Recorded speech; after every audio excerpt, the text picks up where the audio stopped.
तो ईरान के हमले को लेकर इजराइल के प्रधानमंत्री का भी बड़ा बयान हम आपको दिखा रहे हैं। डोनाल्ड ट्रंप का भी बयान आपने सुन लिया और अब हम आपको बताते हैं कि कैसे अब इजराइल पर हिजबुल्लाह का ड्रोन अटैक हो गया। देखिए, ये बहुत जटिल स्थिति बनती चली जा रही है और हमने पहले दिन से आपको कहा था कि पूरा एक्सिस ऑफ रेजिस्टेंस जो खड़ा किया था खामनेई ने, वो क्या था? 3 आतंकी संगठनों का, उसमें इराकी मिलिशिया भी मिला लीजिए 4, 3H जिसको कहा जाता है, हिजबुल्लाह, हमास और हूती। और वही हिजबुल्लाह अब ड्रोन अटैक कर रहा है उत्तरी इजराइल पर। हिजबुल्लाह का ड्रोन अटैक हुआ है। बीते दिन में हमने आपको तस्वीरें दिखाई थी जब लेबनान की तस्वीरें आ रही थी जहां पर इजराइल भी जवाबी कार्रवाई कर रहा था। लेकिन आज सबसे बड़ी बात यही है कि इसका जो डायमेंशन है इस युद्ध का, अब स्टेट एक्टर्स तो इसमें है ही, लेकिन जो नॉन स्टेट एक्टर्स हैं, जो नॉन स्टेट प्लेयर्स हैं, अगर आतंकी संगठन भी, जैसे इराकी मिलिशिया ने इराक में किया, यहां हिजबुल्लाह कर रहा है, ये भयावह स्थिति होगी।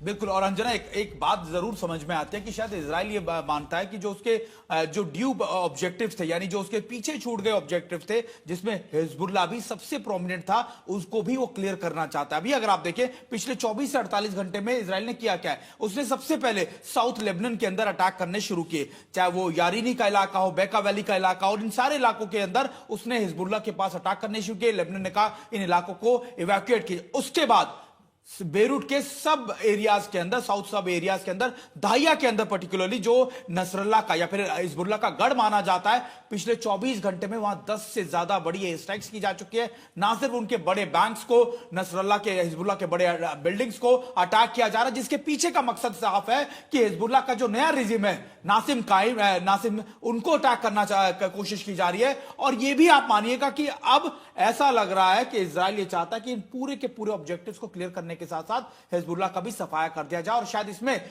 लेबनान की सरकार भी अब उनकी मदद कर रही है, क्योंकि लेबनान की सरकार की तरफ से भी अपने सभी लोगों को कह दिया गया है कि वो आप हिजबुल्लाह के खिलाफ कार्रवाई कीजिए और जो भी अटैक करता है उसको गिरफ्तार कीजिए। शायद मुझे लगता है ये बदलते स्वरूप को या बदलती चीजों के बीच में एक बड़ी खबर है। और देश वही जो बदलती हुई दस्तक को पहचान ले। ये सच है, लेबनान की सरकार और प्रधानमंत्री लगातार अब हिजबुल्लाह के खिलाफ हो रहे हैं और वहां की सेना को भी वो कह रहे हैं। इस बीच फ्रांस ने परमाणु शक्ति बढ़ाने का फैसला किया है। देखिए, जो परिस्थितियां पूरे विश्व में बनती हुई दिखाई दे रही हैं वो बहुत भयावह है। फ्रांस के साथ यूरोपीय सहयोगी भी शामिल है इस फैसले में। कुल मिलाकर फ्रांस हो, जर्मनी हो, ब्रिटेन हो, वो खुलकर इस युद्ध में अब ईरान के खिलाफ आ गए हैं। ईरान ब्रिटिश बेस पर साइप्रस में हमला करता है। कुल मिलाकर जो तस्वीर बन रही है वो बहुत भयावह हो जाएगी अगर नेटो देश यानी अमेरिका के साथ साथ यूरोप के भी देश इसमें शामिल हो जाते हैं, इस युद्ध में कूद जाते हैं। और बड़ी खबर इस वक्त की है, मिडिल ईस्ट में तनाव के बीच फ्रांस का ये बड़ा फैसला, उसने परमाणु शक्ति बढ़ाने का फैसला लिया है। जंग के पहले दिन अमेरिका ने ईरान में मिनाब के प्राथमिक विद्यालय को निशाना बनाया था। अगर आपको याद हो, हमने तस्वीरें आपको दिखाई थी। 165 लोगों की, अब बताया जा रहा है, अब्बास अरागची का बड़ा आरोप है, वो कह रहे हैं कि स्कूल पर जो हमला किया था उसमें 165 लोगों की मौत हो गई है। ईरान के विदेश मंत्री अरागची ने मासूम बच्चियों की कब्र की तस्वीर के साथ एक्स पर अमेरिका से सवाल पूछा है। अरागची ने लिखा कि क्या ट्रंप के रेस्क्यू के वादे की यही हकीकत है? उन्होंने आम लोगों को, देखिए दोनों ही तरफ से अब भावनाओं को भड़काने की कोशिश है। मासूम बच्चों को निशाना बनाने के आरोप से अमेरिका ने इनकार किया है। अमेरिकी विदेश मंत्री मार्को रूबियो ने कहा कि उनका मकसद ये नहीं है। देखिए, 2 तस्वीरें हैं इस पूरे, अगर आप खबर को देखें तो इस तस्वीर के 2 पहलू हैं।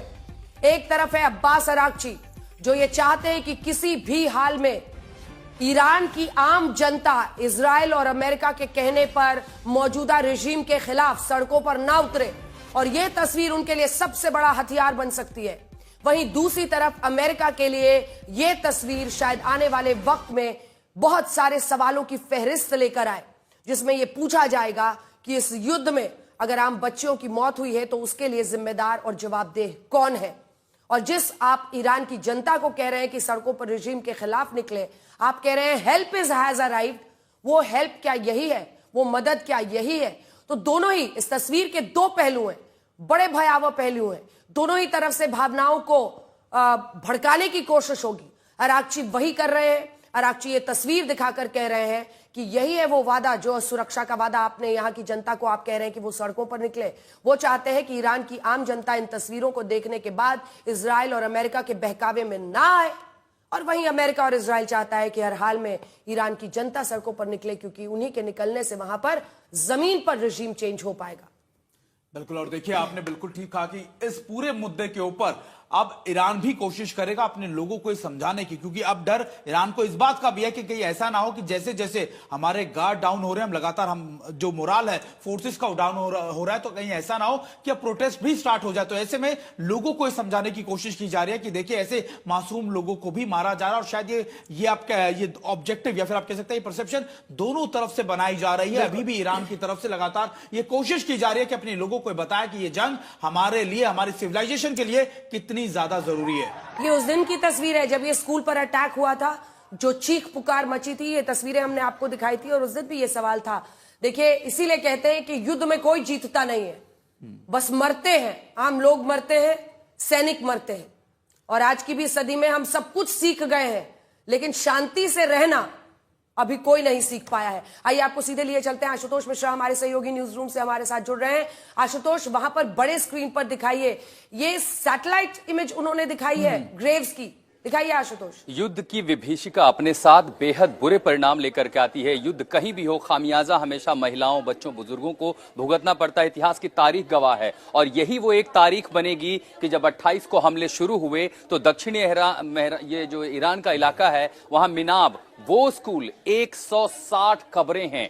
जिनेवा कन्वेंशन का उल्लंघन, अराक्ची ने इसे कहा है। ईरान ने बताया है कि क्यों संयुक्त राष्ट्र को यह नहीं देखना चाहिए कि आखिर अमेरिका का हमला अगर ईरान का सैन्य शासन था तो ये 1, 2, 3, 4 ये 160 कब्रें जो यहां खुदी हैं, जो वहां के बच्चों के लिए हैं, जो मिनाब के इन स्कूलों में थी। और इसीलिए ईरान ऑप्टिक्स वॉर में पूरी दुनिया के सामने, आपने बिल्कुल सही कहा कि नैरेटिव वॉर में आप सोचिए कि ये किसको ये संकेत नहीं जा रहा है। क्या भारत में लोग इसे नहीं देखेंगे? क्या दुनिया के दूसरे कोने में नहीं देखेंगे? पूरा पश्चिम में क्या लोग ये नहीं देखेंगे कि अमेरिका और इजराइल का हमला अगर सैन्य शासन था, उनके पास इंटेलिजेंस थी, पूरा ऑपरेशन था, तो इन बच्चों के स्कूलों को निशाना क्यों बनाया गया? इन बच्चों की क्या गलती थी? 160 कब्रों की ये जो सैटेलाइट से तस्वीरें सामने आई हैं, अब ईरान ये पूरी दुनिया के सामने रखेगा। और सीधी सी बात है कि सही गलत कौन का फैसला बाद में हो, ये जिनेवा कन्वेंशन जो ट्रीटी थी उसके तहत ये उल्लंघन है, मानवाधिकारों का उल्लंघन है कि हमला अगर दो देशों के बीच में है तो मिलिट्री लड़ती है, लोगों को निशाना नहीं बनाया जाता। इन सारे कब्रों में इन बच्चों को दफन किया जा रहा है, और इसी दफन के साथ ईरान का हौसला भी तो टूटा है। लेकिन वो दुनिया के सामने कह रहा है कि देखिए, सुपर पावर हमसे लड़ रहे हैं, लेकिन मार किसको रहे हैं? रिहायशी इलाकों में बमबारी कर रहे हैं। और स्कूल का हमला, एक तरफ वो तस्वीर याद कीजिए मिनाज पर जब भगदड़ मची थी, मिनाब के उस स्कूल में जब भाग रहे थे,